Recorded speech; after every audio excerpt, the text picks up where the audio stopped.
We move on to Sunday. We've got four matchups here to break down really quickly. The Patriots and the Colts. This is a battle between two of maybe the toughest and most well-coached teams in the NFL coming up this weekend. A great all-around team structure on both sides, and I think it really is going to come down to the quarterbacks in this game. Both teams really able to run the ball. Jonathan Taylor making an MVP case with his performance this season. And of course, on the other side, the Patriots offensive line, super dominant. And then Damian Harris, Ramondre Stevenson, a great dual threat out of the backfield.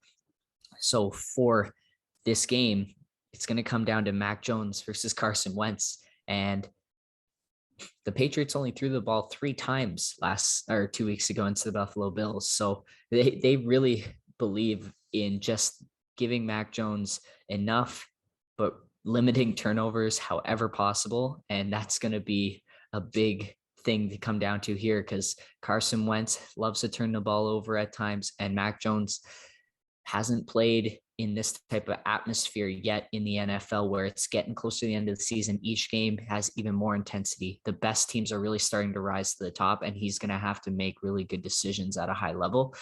So it will be interesting to see what happens in this one. I would lean the Patriots, though. Did I hear that right? Threw the ball 3 times? Yeah, it was like 80-mile-per-hour winds.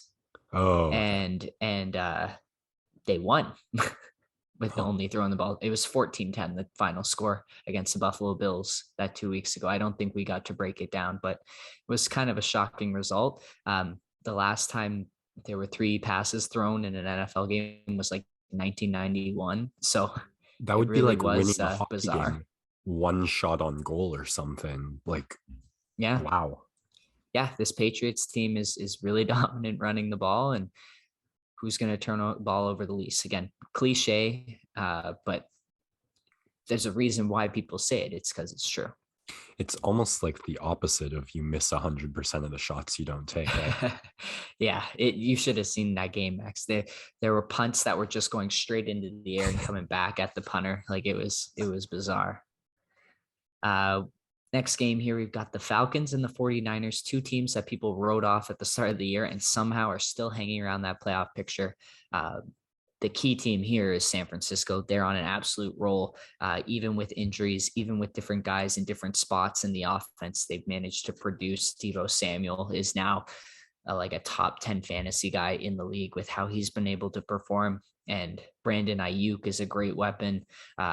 George Kittle has really taken a step up in recent weeks and becoming a clear option for Jimmy Garoppolo. And the Falcons, I don't trust them in any situation to have a performance, but it's simply watchable because despite their terrible season, they're still hanging around that 500 mark. I believe they're 1 game below, and they could shock this 49ers team that's riding high, just trying to move past this game and on to the next.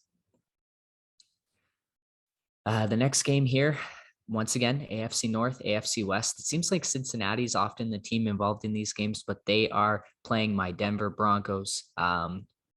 And this is a beat up Cincinnati team that had 2 gutsy comeback performances in their last 2 weeks, but fell short in both, eventually losing to the Chargers. And then last week, taking a tough loss in that one.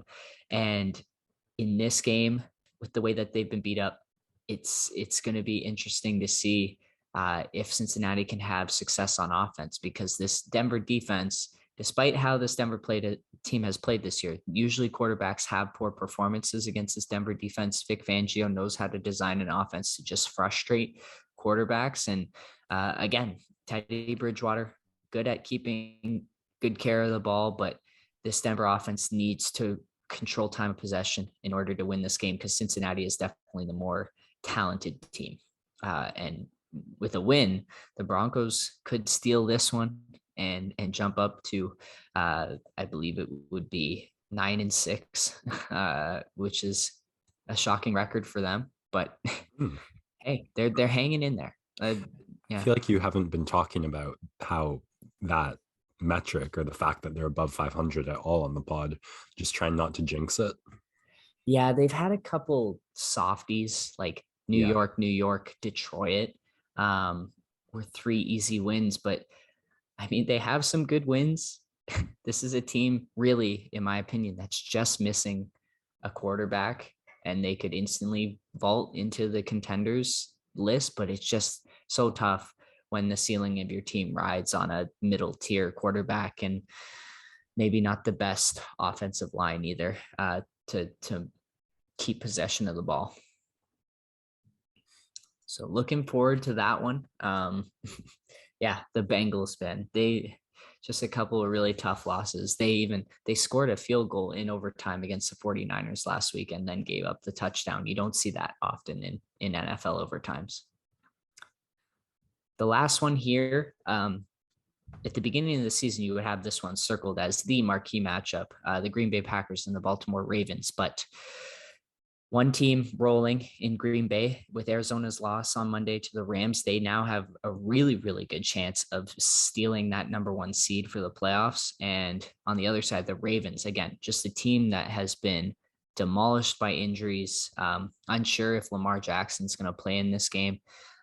But I put this game in here as a game to watch because despite all those injuries, the Ravens, just one of those teams where just everything flows down, the organization, everything is just so top tier. It's like the Boston Bruins. Just one of those franchises that always seems to put a quality product out on the field. And they almost came back and beat the Browns last week. And I think their run game could be effective. If Lamar is healthy enough to go, then that is always a place there. It seems that the Packers have struggled defending. And so if Baltimore can control the ball a little bit, run it, then we could see this as a low scoring affair that could lean just with Justin Tucker. If you're Baltimore and you're in a 1-point game, 2-point game, you always got a shot. And that's what they're going to try and force this game to be. And if you're Green Bay, try and get out to an early lead. And then from there, you'll be riding high in the driver's seat. So looking forward to those games on Sunday. That's it for my football fan cave. We are going to move along into basketball storylines.